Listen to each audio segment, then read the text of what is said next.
Namaskar dear learners, welcome to the MOOC course of Pharmacology 3, subject code PP 602T. I am Dr. Sardindu Kumar Mishra, Associate Professor in the Department of Pharmacology at Ramesh Institute of Vocational and Technical Education, Greater Noida. So dear learners, today we are going to discuss about the unit 4 and we have the topic which we are going to focus on, that is the immunopharmacology.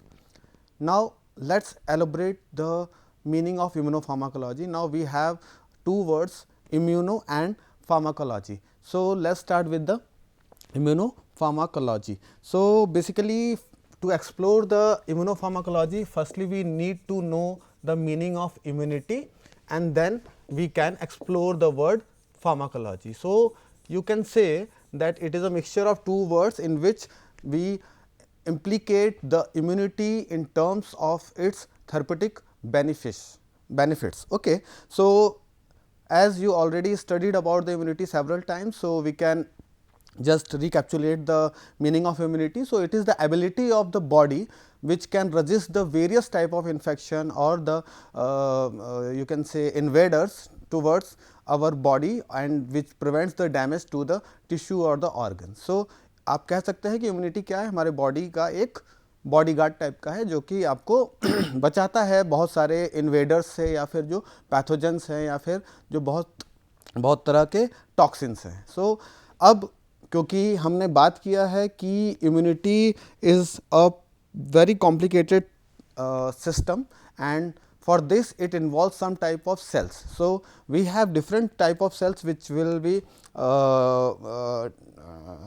give their best to implicate the immune system and the immunity towards the body. So, we have lymphocytes, neutrophils, basophils, eosinophils, monocytes and somehow some plasma cells are also attributed towards the immunity of the body. Now, these are the part of the WBC and this is the lymphocyte which is secreted from the lymph glands. Okay. So, now how and why they implicate their immune responses. So, firstly we can have a type of discriminate immunity, that means कि discrimination का मतलब कि भेदभाव करना. It is a very essential part because अगर हमारा immunity भेदभाव नहीं कर रहा है, अगर वो ये नहीं समझ पा रहा है कि which is beneficial and which is harmful, तो वो किसी काम का नहीं है. तो यहाँ पर सेल्फ यानी कि जो हमारे बॉडी के अंदर के खुद के सेल्स हैं, जो हमारी बॉडी का पार्ट है, जो टिश्यूज़ हैं, उनको पहचानना और जो हमारे बॉडी के पार्ट नहीं है यानी नॉन सेल्फ, इन दोनों के बीच में डिस्क्रिमिनेशन करना बहुत इंपॉर्टेंट है. Then it will be very good implicated in our defense system. ठीक है. डिस्ट्रॉय, अब किसको ये नुकसान पहुंचाएगा? सिर्फ उनको जो कि इन्फेक्शियस हैं, जो हमारी बॉडी में हमारे बॉडी के नहीं हैं, हम इन्वेड कर रहे हैं, मतलब वो घुसपैठ करके अंदर आ रहे हैं, प्लस जो हमारे बॉडी को आपके जो सिस्टम है, जो फिजियोलॉजी, उसको क्या कर रहे हैं? डिस्टर्ब कर रहे हैं, आइदर अप रेगुलेट कर रहे हैं या फिर डाउन रेगुलेट कर रहे हैं. एंड द मेजर पार्ट जो कि जनरली हमको हमेशा पढ़ाया गया है, that immunity is divided into two type, that is innate immunity and second one is the adaptive immunity. अब इननेट वर्ड जो है वो उसका मतलब है बाय बर्थ. ठीक है. जो इम्यूनिटी आपके पैदा होने के साथ ही आपके साथ आती है, that is known as the innate immunity, whereas the adaptive immunity is derived from the word adaptation. ठीक है ना. और एडेप्टेशन का मतलब क्या हो गया? जो कि आपके पैदा होने के बाद आपने खुद से अडेप्ट किया, आपने खुद से सीखा. ठीक है. तो अब जैसा वर्ड बता रहा है तो उस हिसाब से आप जब पैदा हुए तो आपके साथ खुद की एक इम्यूनिटी आई थी which is known as the innate immunity, whereas पैदा होने के बाद जब आपने एक्सप्लोर किया और आपने देखा कि बहुत सारे इन्वेडर्स हैं, बहुत सारे टॉक्सिन्स हैं, पैथोजेंस हैं, एनवायरमेंटल फैक्टर्स हैं. ठीक है. तो उसके अगेंस्ट में आपकी बॉडी ने धीरे धीरे क्या करना शुरू किया? लर्निंग करना शुरू किया. That's why it is also known as the learned immunity. ठीक है. क्योंकि ये क्या कर रही है? धीरे धीरे सीखते जा रही है. यही रीज़न होता है कि हम वैक्सीनेशन कराते हैं. बच्चा पैदा होता है तो हमारे पास वैक्सीनेशन या इम्यूनाइजेशन का बहुत सारा एक चार्ट होता है कि हमको ये सारे वैक्सीनेशन कराना है. तो that means we are train our body, training our the immune cells against the identification of the what? The invaders, pathogens और द टॉक्सिन्स. ठीक है.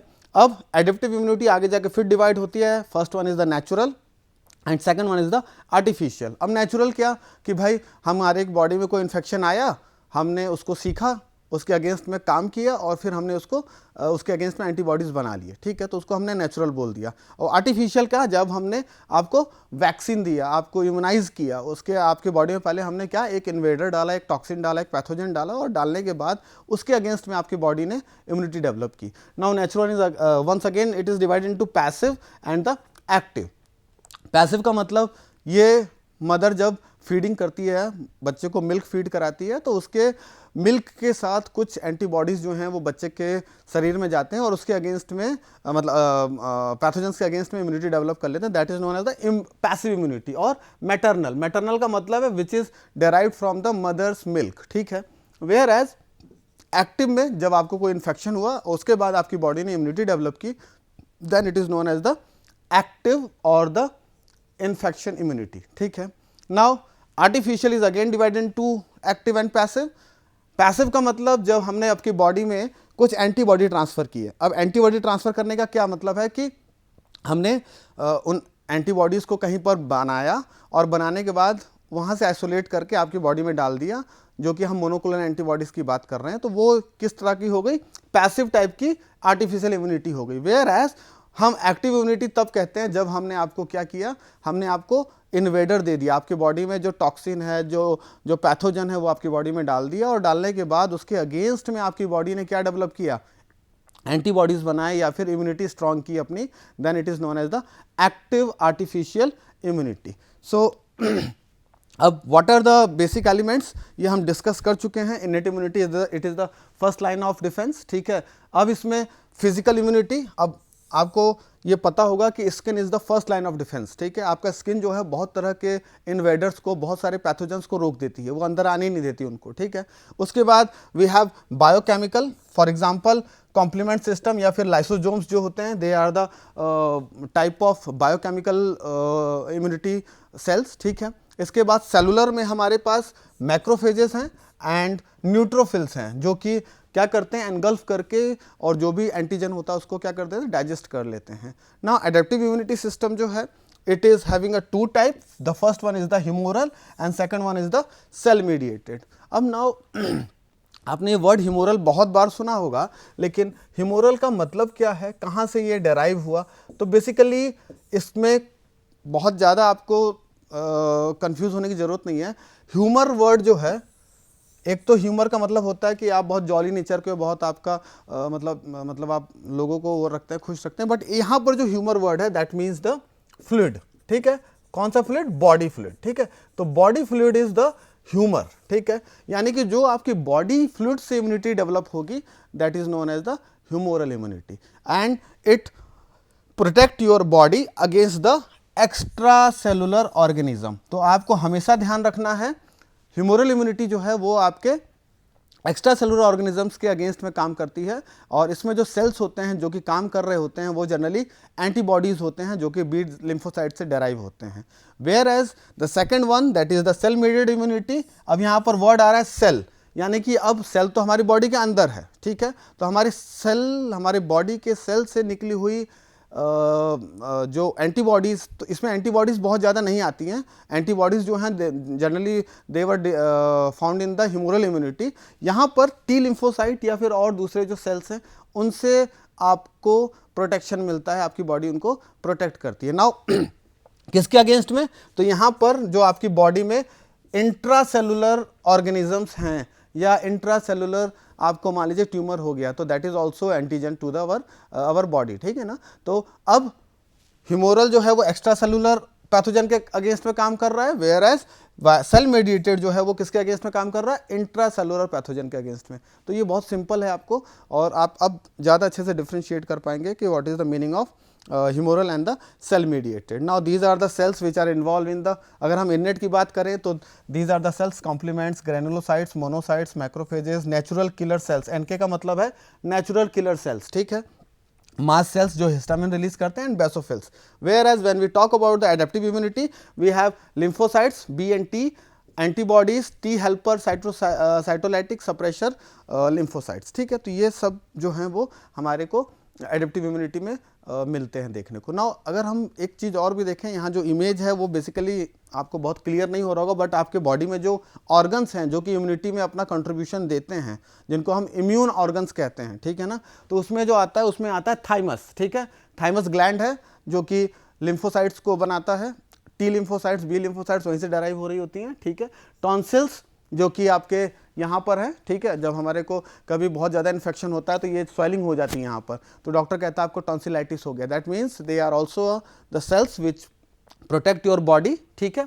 स्प्लीन ये आपके ब्लड को फिल्टर करता है और उसके फिल्टरेशन के दौरान अगर कोई इन्वेडर, कोई पैथोजन देखता है तो उसको वो बाहर निकाल देता है। lymph glands, these are the basically glands which store the white blood cells and then they release into the blood circulation for the protection purpose, and the last one is the bone marrow which is generally produce the B lymphocytes। तो thymus से T lymphocytes and B lymphocytes जो है वो कहाँ से derive हो रहा है, bone marrow से। now what are the components, तो सबसे पहले हम इम्यूनिटी की बात कर रहे हैं तो यहाँ पर एक हीरो और एक विलन की बात हो रही है, ठीक है।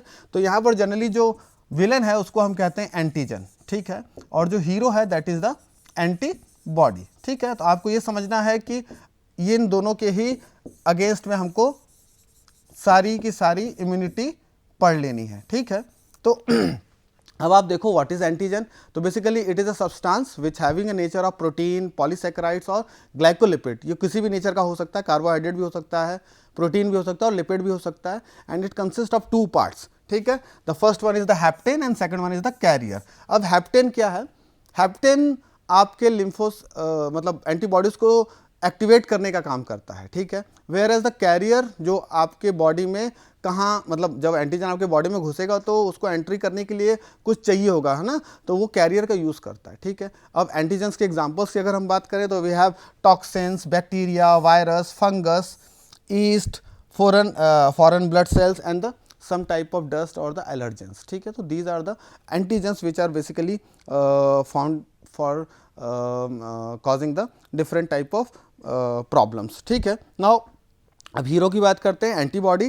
तो अब एंटीबॉडी जो है जनरली इनका जो नेचर होता है वो प्रोटीनेशियस होता है। ये जनरली क्या है, प्रोटीन नेचर के होते हैं, और इनको अगर हम स्पेसिफाई करें तो generally they are gamma globulin proteins, ठीक है ना, and that's why they are also known as the immunoglobulin, ठीक है। और इनका प्रोडक्शन तभी होता है जब ये एक्सपोज होते हैं किससे, एंटीजन से, ठीक है ना। तो जब सेंसिटाइजेशन होगा तभी जाकर ये आपकी बॉडी से निकलेंगे, अदरवाइज ये स्टोर रहते हैं। जनरली मैक्सिमम जो एंटी बॉडीज हैं they are glycoproteins and they have 2 type of chains.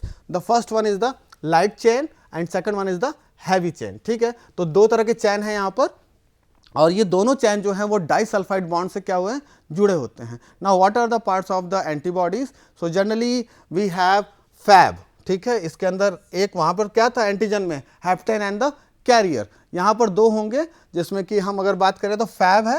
What is the meaning of Fab, Fab stands for the fragment antigen binding site, whereas the second part is known as the FC which is known as the crystallizable fragment. तो C जो है वो क्रिस्टलाइजेबल के लिए है और F जो है that is the fragment purpose के लिए है, ठीक है। Now the entire antibody structure can be cleaved by, अब भाई हैवी चैन है, आपने देखा ये एक वाई तरह का स्ट्रक्चर बन रहा है, ठीक है ना। अब इसको क्या करना है, तोड़ना है। तो इसको तोड़ने के लिए कोई प्रोटियोलाइटिक एंजाइम चाहिए होगा, because it is what, protein in nature. तो for this we have the papain. Papain जो है वो क्या है, एक प्रोटियोलाइटिक एंजाइम जिसको तोड़ देता है। Now we have 5 types of immunoglobulins. The first one is IgG, IgM, IgA, E and D.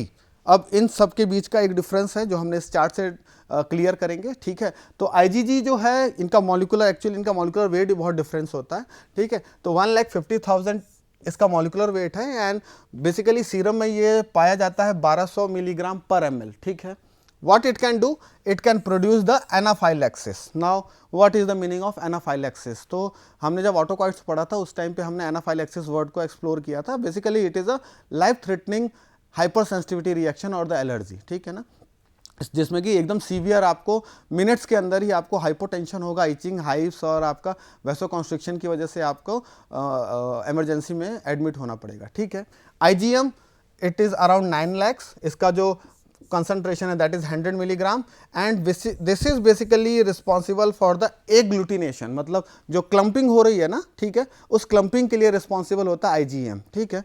IgA 1,60,000 molecular weight है, 400 मिलीग्राम पर ml जो है इसका वो है, ठीक है। और ये हमारी बॉडी में सीरम, सलाइवा, टीयर्स और GI सिक्रीशन में पाया जाता है which is responsible for protecting at that site, ठीक है। IgE ये बहुत इंपॉर्टेंट है, ठीक है, इसको आप ध्यान रखिए क्योंकि यही आगे चलकर सारे एलर्जी के पीछे काम कर रहा है, ठीक है। इसका मॉलिकुलर वेट अराउंड 2 lakhs है and it has a very low amount in serum that is less than 0.01 milligram per ml, ठीक है, and it causes the release of the histamine from the mast cell. And the last one that is the IgD, इसका molecular weight है 1,85,000, concentration बहुत ज़्यादा पता नहीं है and basically it is found on the surface of the antibodies, ठीक है। Now we have a separate branch that is the immunopharmacology. तो इसकी बात करेंगे कि भाई क्यों हम इम्यूनिटी के साथ छेड़छाड़ करना चाह रहे हैं, क्यों हम बार बार इम्यूनिटी की हम बात कर रहे हैं। तो बेसिकली इसके अंदर 2 तरह के टर्म्स आएंगे जो हम अभी पढ़ेंगे। तो इम्यूनो सप्रेसेंट एक वर्ड आएगा और एक वर्ड आएगा इम्यूनो स्टिमुलेंट, ठीक है। तो अब बात आती है कि भाई इम्यूनिटी को सप्रेस करने की क्या ज़रूरत पड़ी या फिर उसको स्टिमुलेट करने की क्या ज़रूरत पड़ी। तो इसको समझने के लिए आप कह सकते हैं कि बेसिकली जब आपके घर में कोई मेहमान आता है तो आप उसको बहुत सम्मान करते हैं, ठीक है। लेकिन आप देखते होंगे कि अगर आपके घर में कोई जानवर है या कोई आपके घर में कुत्ता आपने पाल रखा है तो वो उसके अगेंस्ट में भौंकता है बार बार, ठीक है, उसको, क्योंकि वो पहचानता नहीं है। तो ठीक ऐसे ही हमारी इम्यूनिटी है। इम्यूनिटी जब भी कोई फॉरेन पार्टिकल एंटर करता है बॉडी में तो वो उसको तुरंत एंटीजन की तरह डिपेक्ट करके और उसके अगेंस्ट में क्या इम्यून सिस्टम को एक्टिवेट कर देती है, ठीक है। लेकिन ये नॉर्मल प्रोसीजर है। लेकिन कई बार क्या होता है कि हमारी इम्यूनिटी जो है वो हाइपर एक्टिवेट हो जाती है। हाइपर एक्टिवेशन का मतलब हुआ कि वो मतलब लिमिट से ज़्यादा काम करने लग जाती है, ज़्यादा सोचने लग जाती है और वो डिस्क्रिमिनेट नहीं कर पाती है कि कौन सा मेरा है और कौन सा बाहर का है। मतलब आपका जो घर में डॉगी पाल रखा है आपने, वो अब पागल हो गया और वो अपना मालिक को पहचान पा रहा है और ना बाहर के लोगों को पहचान पा रहा है, तो वो सबको काटेगा, ठीक है ना। तो for this we can have a word that is known as the autoimmune disorder, ठीक है ना। ये जो पागल कुत्ता है that is known as the autoimmune disorder. ये ऑटो इम्यून डिसऑर्डर जो है this is a very dangerous disease because ये आपकी बॉडी ही से प्रोड्यूस होकर आपकी बॉडी को डैमेज कर देता है, ठीक है ना। The second one is the allergy, ठीक है। अब ये भी ऑटो इम्यूनिटी का हाइपर एक्टिवेशन की वजह से, ज़्यादा सेंसिटाइजेशन की वजह से हुआ है, ठीक है। तो for this purpose we need some suppressant, हमें कुछ ऐसे मॉलिक्यूल्स, ऐसे ड्रग्स चाहिए होंगे जो कि क्या करें, इम्यूनिटी को सप्रेस करें, एंड उन्हीं को हम कहते हैं इम्यूनो सप्रेसेंट्स। अब कुछ कंडीशंस में हमारी इम्यूनिटी, जैसे एड्स की कंडीशन में इम्यूनिटी जो है वो बहुत वीक हो जाती है, तो या फिर बच्चा जो है जो पैदा हुआ है उसकी इम्यूनिटी थोड़ी वीक होती है, तो for that purpose we need some immunostimulants, ठीक है ना। और वो किस लिए ज़रूरी है, क्योंकि वो हम चाहते हैं कि बच्चे की इम्यूनिटी जो है वो स्ट्रांग हो जाए, ठीक है। So starting with the autoimmune disorder, ये मैंने आपको पहले ही बता दिया कि ये बॉडी डिस्टिंग्विश नहीं कर पाती है सेल्फ और नॉन सेल्फ में, मतलब एंटीजन मतलब फॉरेन पार्टिकल और बॉडी के सेल्स के बीच का डिफरेंशिएशन भूल जाती है body, and this will lead to the activation of the lymphocytes, specially T and B lymphocytes, that will lead to the what, the cell mediated responses, and that will lead to damage towards our self cells, ठीक है, जो हमारे खुद के body cells हैं। और इसका example है रिमेटॉइड आर्थराइटिस, गठिया, ठीक है, या फिर माइस्थीनिया ग्रेविस, जिसमें कि आपके मसल्स बहुत जल्दी फैटिग होने लगते हैं, थक जाते हैं, बहुत जल्दी काम नहीं कर पाते हैं, ठीक है। नाउ अब जनरली जो ऑटोइम्यून डिसऑर्डर है इसमें 2 तरह के प्रीडिस्पोजिशन फैक्टर्स हैं, 2 मेजर कॉजेज हैं, एक है जेनेटिक और दूसरा है एनवायरमेंटल, ठीक है। तो अगर हम बात करें तो जेनेटिक फैक्टर जो है that will contribute 30% in the autoimmune disorders, whereas the 70% contribution was due to the environmental factors, and this will lead to the, तो आप कह सकते हो एनवायरमेंटल फैक्टर की वजह से ऑटोइम्यूनिटी डिसऑर्डर्स जो है वो ज़्यादा प्रोपोर्शन में देखने को मिलती है compare to the genetic predisposition, ठीक है। नाउ एलर्जी की अगर हम बात करें तो allergy is one type of hypersensitivity और hyperstimulation of the immunity, ठीक है। यहाँ पर जनरली एंटीजन और एंटीबॉडी रिएक्शन देखने को मिलता है, ठीक है। तो इनके रिएक्शन की वजह से हमारे को बहुत सारे स्किन सुपरफिशियल जो है, टॉपिकल जो है, हमको एलर्जीज रिएक्शंस देखने को मिलते हैं। नाउ अब इनको हम टाइप अगर डिवाइड करें तो there are 4 types, type 1, type 2, type 3, और उसके बाद फिर cell mediated allergy and miscellaneous allergy, ठीक है। तो टाइप 1 को हम एनाफाइलैक्सिस कह देते हैं, टाइप 2 को हम साइटोटॉक्सिक टाइप कह देते हैं, and the last one is the toxic complex reaction, ठीक है, क्लियर है। चलिए अब कैसे इम्यूनोमॉड्यूलेशन होता है, तो अब मॉड्यूलेशन वर्ड का यहाँ क्या मतलब है। जनरली मॉड्यूलेशन वर्ड मॉड्यूलेट करने का मतलब होता है कि हम आइदर उसकी एक्टिविटी को बढ़ा दें या फिर घटा दें। तो यहाँ पर इम्यूनोमॉड्यूलेशन वर्ड जब भी आएगा तो आपको यह समझना है कि it is the combination of two things, that is immunosuppression and immuno stimulation, ठीक है। तो अगर इम्यूनिटी को बढ़ा दो तो वो भी इम्यूनोमॉड्यूलेशन है, और अगर इम्यूनिटी को डिक्रीज कर दो तो that is also known as what, immunomodulation. तो अब ये बॉडी डिसाइड करती है, हम कंडीशंस डिसाइड करती हैं कि हमें किस तरह का इम्यूनोमॉड्यूलेशन करना है, ठीक है। नाउ अब हम बात करें अगर, तो दीज आर द स्टेप्स जो मैंने आपको बता दिया। हमारा बॉडी जो है पहले एंटीजन को रिकॉग्नाइज करेगा, उसके अगेंस्ट में फिर वो मतलब एंटीबॉडीज़ को प्रोड्यूस करेगा। नाउ अब हम अगर बात करें तो क्यों हमको इम्यूनोसप्रेसेंट्स की ज़रूरत पड़ रही थी, तो इम्यूनोसप्रेसेंट्स ज़्यादा ज़रूरत पड़ते हैं हमको, एक तो ऑटोइम्यून डिसऑर्डर्स में, और दूसरा हम जब कोई ऑर्गन ट्रांसप्लांटेशन होता है जिसको हम एलोग्राफ्ट कहते हैं, ठीक है ना, तो उस कंडीशन में हमारी इम्यूनिटी जो है वो बाहर के ऑर्गन को एक्सेप्ट नहीं कर पाती है और उसके अगेंस्ट में एंटीबॉडीज़ बनाती है, जिसमें कि रिजेक्शन होने के चांसेस बढ़ जाते हैं। तो for that purpose what we can do, we can select the immunosuppressants, ठीक है ना, हम इम्यूनो सप्रेसेंट्स ले लेते हैं। ये मैंने आपको बता दिया 2 तरह के होते हैं, ठीक है। तो starting with the immunosuppressants which can inhibit the cellular as well as the humoral immunity, ठीक है ना। अब ये बहुत अच्छे मेडिसिन्स हैं because they are very you can say successful in the organ transplantation या GVH रिडक्शन, जो रिजेक्शन होता है, graft versus host defence system का जो रिजेक्शन होता है, उसमें ये बहुत अच्छा काम करते हैं, और ऑटो इम्यून कंडीशंस में भी इनका बहुत अच्छा रिस्पॉन्सेज देखने को मिलता है। बट इनके साथ एक ड्रॉबैक है, एक लिमिटेशन है, दैट इसको हमको लाइफ लॉन्ग यूज़ करना पड़ता है।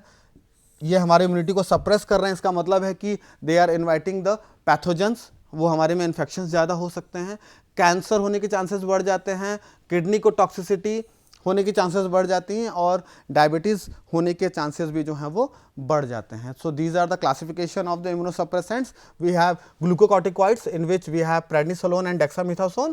कैल्सिन्यूरिन इनहिबिटर्स में हमारे पास है cyclosporine, tacrolimus. Antimetabolites we can explore the azathioprine, mycophenolate, mycophenolate, mofetil, methotrexate, cyclophosphamide. Antibodies इनको हम ज़्यादा यहाँ पर प्रेफर करेंगे compare to the others one, ठीक है।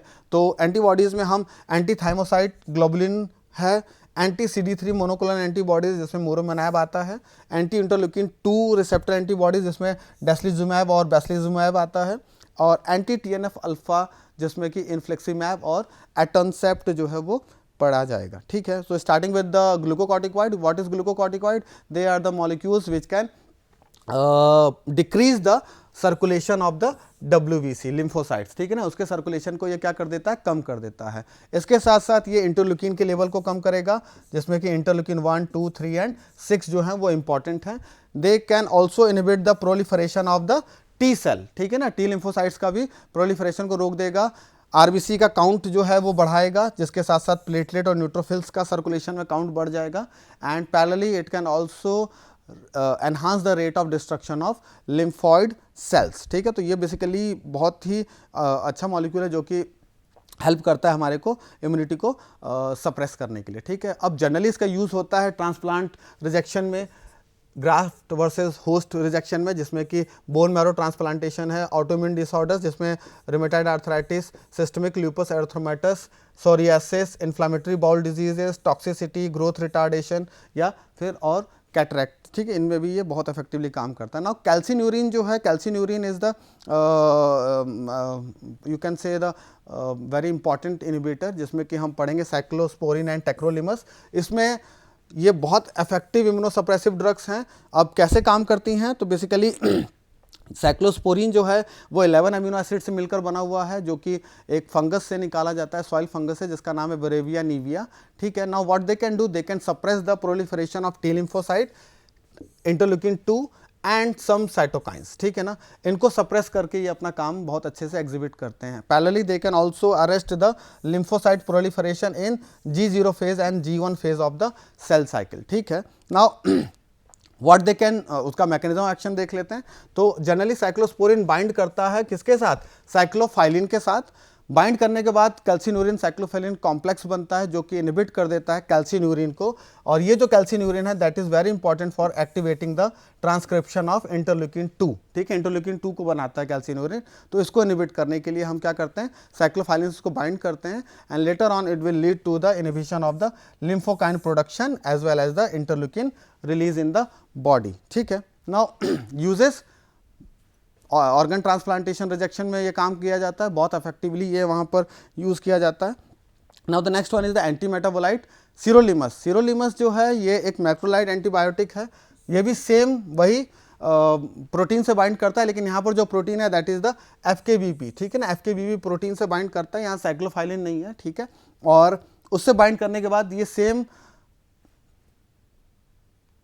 ये हमारा क्या नाम है जो मतलब जो कॉम्प्लेक्स है सेम वैसे ही जैसे वहाँ पर वो हो रहा था, जो कॉम्प्लेक्स है कैल्सिन्यूरिन को कर रहा था, यहाँ पर ये एमटॉर को सप्रेस करता है और उसके बाद हमारे को जो प्रोलिफरेशन हो रहा था टी सेल का उसको सप्रेस कर देता है, ठीक है। इसके साथ साथ मेटाबोलाइज होता है साइटोक्रोम 3450 से, एंड इसका जो हाफ लाइफ है दैट इज अराउंड 60 आवर्स। इसको भी हम ट्रांसप्लांट रिजेक्शन को प्रिवेंट करने के लिए करते हैं। एजाथायोप्रिन इज अ प्योरिन मेटाबोलाइट, पहले भी हम पढ़ चुके हैं कैंसर में इसको।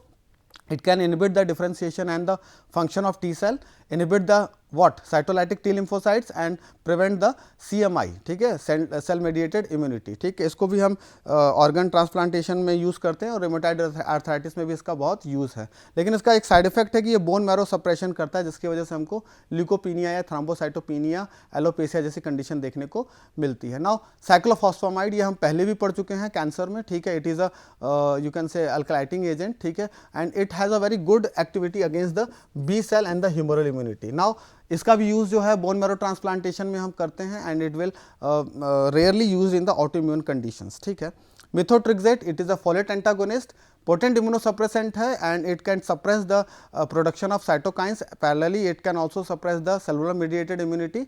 It is a first line of drug for the treatment of the autoimmune disorders like arthritis and the psoriasis, ठीक है, वहाँ पर इसका बहुत इफेक्टिवली इसका यूज़ होता है and it does not have a very potential side effects, ठीक है। एंटी थाइमोसाइट ग्लोबुलिन की अगर हम बात करें तो वी हैव पॉलीक्लोनल एंटीबॉडी, यहाँ मोनोक्लोनल नहीं है, ये क्या है, पॉलीक्लोनल है, और it is isolated from the horse और the rabbit immunized with the thymic lymphocytes, and what they can do, they can bind with the T lymphocyte and decrease the level of T lymphocytes, हाँ, potent immunosuppressants है and it is also used to prevent the organ transplantation rejection, ठीक है। अगर हम बात करें anti CD3 monoclonal antibodies की तो these are the basically derived from the horses, ठीक है। It is a monoclonal antibody and it have a very potential role against the CD3 glycoprotein, ठीक है। और CD3 के साथ बाइंड करके ये क्या करता है, ये आपके टी सेल जो हैं उनके लेवल को डाउनग्रेड कर देता है। This is the flow chart जो बता रहा है कि कैसे म्यूरोमोनाप CD3 काम कर रहा है। आप देख सकते हैं कि यहाँ पर टी सेल डिप्लीट हो रही है बाइंडिंग के बाद और उसकी वजह से ये एंटीजन को रिकॉग्नाइज नहीं कर पाता। It is also used for the organ rejection prevention, ठीक है। एंटी इंटरल्यूकिन 2 रिसेप्टर एंटीबॉडीज़ की अगर हम बात करें तो डेस्लीजिमैब और बेस्लीजिमैब जो है they are very potential molecule and they have binding affinity towards the interleukin 2 receptor and then they will lead to the deactivation of the what T lymphocytes, ठीक है ना। टी सेल्स जो है उनको ये क्या कर देता है, डीएक्टिवेट कर देता है। सेम ऑर्गन रिजेक्शन में इसका यूज़ होता है। एंटी TNF अल्फा की अगर हम बात करें तो चाइमेरिक मोनोक्लोनल एंटीबॉडीज यूज़ करते हैं स्पेशली TNF अल्फा के अगेंस्ट में, ठीक है ना। TNF अल्फा के अगेंस्ट में इसको यूज़ करते हैं and it has a very good potential role in the autoimmune disorders like psoriasis and the rheumatoid arthritis, ठीक है। Now these are the references and for your extra studies, ठीक है। Thank